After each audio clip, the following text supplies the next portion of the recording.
Hi friends. இந்த மாதிரி உங்கள் வீட்டில் ஏதாவது இரும்பு பழசு ஏதாவது இருந்துச்சுன்னா அதை அப்படியே நம்ம தூக்கி எடைக்கு போடாமல் நம்ம யூஸ்ஃபுல்லாக இது பண்ணலாம் அது. ஸோ அது எப்படின்னா, ஜஸ்ட் அதை இந்த வெல்டிங் அடித்த இதெல்லாம் கரெக்டாக எடுத்துகிட்டு அதுக்கு ஈக்குவலாக நம்ம ஸ்டாண்ட் பண்ணலாம். ஸோ அந்த ஸ்டாண்டு மேலே ஏறுறதா இருக்கட்டும், இல்லை ஒரு பாட் வைக்கிறதா இருக்கட்டும். ஸோ நிறைய பர்பஸ்க்காக வேண்டி நம்ம யூஸ் பண்ணிக்கலாம். செடி வைக்கிறதுக்கு நம்ம இங்கே பார்த்திங்கன்னா மாடியில் செடி வைக்கிறதுக்காக வேண்டி நம்ம இப்போ ஸ்டாண்ட் ரெடி பண்ண போகிறோம். ஸோ அதுக்காக வேண்டி தான் இந்த இது. ஸோ ஸ்டாண்டு நம்ம கல்லுலேயும் வச்சுக்கலாம். பட் ஆனால் இதுலேயும் கொஞ்சம் ஹெவியாக வச்சோம் அப்படின்னா நல்லாயிருக்கும். ஆனால் மெயின் பர்பஸாக பார்த்திங்கன்னா வேஸ்ட்லேருந்து இது எடுத்துகிட்டு வந்தோம். ஸோ அதனால தான் நம்ம இதை ரீபர்பஸ் யூஸ் பண்ணலாம் அப்படின்ட்டு இதை ஸ்டாண்டாக செஞ்சுருக்கோம். ஸோ அப்போ அந்த தூண் பிடிச்சதெல்லாம் பார்த்திங்கன்னா அந்த பேப்பர் வச்சு நல்லா க்ளீன் பண்ணி எமரி ஷீட்டுன்னு சொல்லுவாங்க. அந்த எமரி ஷீட் வச்சு ஃபுல்லாக நல்லா க்ளீன் பண்ணி நம்ம நிறைய அந்த பெயிண்ட்லாம் இருக்கும் மேலே ஆல்ரெடி அடித்த பெயிண்ட்லாம். ஸோ அதெல்லாம் நம்ம நல்லா க்ளீன் பண்ணி எடுத்துகிட்டு கார்னரில் ஷார்ப்பாக இருக்கிறதெல்லாம் கரெக்டாக கீறாமல் இருக்க வண்டி நல்லா இது பண்ணிவிட்டு மொக்கை பண்ணிவிட்டு, ஸோ அதுக்கப்புறமேட்டு நம்ம ஃபுல்லாக நம்ம எங்கெங்கே ஜாயிண்ட்ஸ்லாம் இருக்கோ அதெல்லாம் கரெக்டாக இது பண்ணி வெல்டிங் அடிச்சிருக்காங்களான்னு பார்த்துட்டு ஃபுல்லாக அதை பாருங்கள். இந்த மாதிரி கால்லாம் கரெக்டாக நல்லா துரும்பிடிச்சிருக்க இடத்துல நல்லா சுரண்டி எடுத்துகிட்டு என்ன பண்ணணும், தட்டி எடுத்த பிறகு திரும்பி ஒரு லைட்டாக ஒரு தேய்க்கணும். ஏன்னா அந்த துரும்பிடிச்சதுலேயே மேலே அந்த ஒரு லேயர் ஃபார்ம் ஆகிருக்கும்.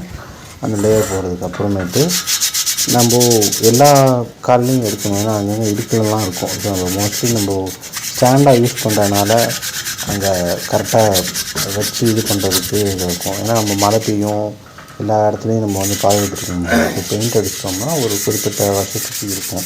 அதுக்கப்புறம் திரும்பி பெயிண்ட் அடித்து நம்ம வச்சுக்க வேண்டியதுதான் நம்ம.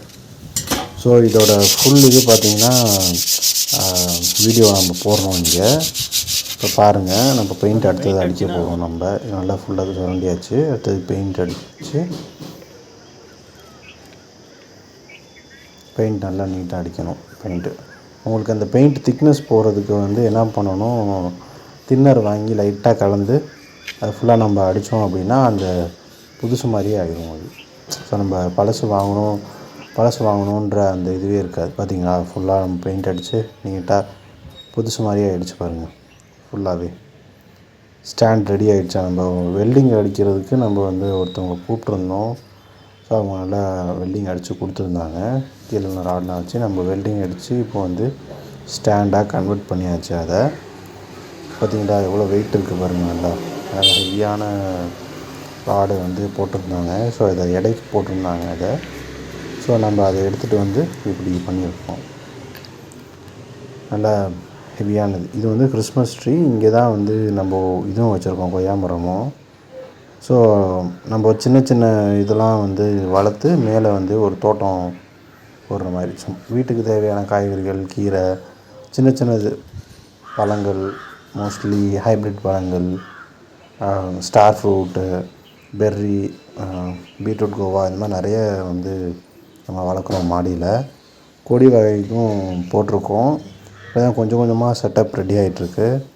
ஸோ மோஸ்ட்லி எல்லாம் மோஸ்ட்லி ரெடி ஆகிடுச்சு. இன்னும் சின்ன சின்ன வேலைகள் இருக்குது. நம்ம டூல்ஸ்லாம் வைக்கிறதுக்கு, அங்கே கொஞ்சம் நேரம் இருக்கிறதுக்கு, ஒரு செட்டப் மாதிரி ரெடி பண்ணுறதுக்கு இது யூஸ்ஃபுல்லாக இருக்கும். பார்த்திங்களா, நல்ல ஹெவியான இது இது ஸ்டாண்டு அது. ஸோ நம்ம என்ன பண்ண போகிறோம், இப்படியே கண்டினியூ பண்ணி அடுத்தது மாடியில் வைக்க போகிறோம். அதில் என்னென்ன செட்டப் பண்ணிக்கலாம்னு அப்புறம் பார்ப்போம். ஸோ இதுதான். ஸோ இந்த வீடியோ பிடிச்சிருந்துச்சின்னா லைக் பண்ணுங்கள், ஷேர் பண்ணுங்கள், சப்ஸ்கிரைப் பண்ணுங்கள். மறக்காமல் பெல் ஐக்கான் கிளிக் பண்ணிக்கோங்க.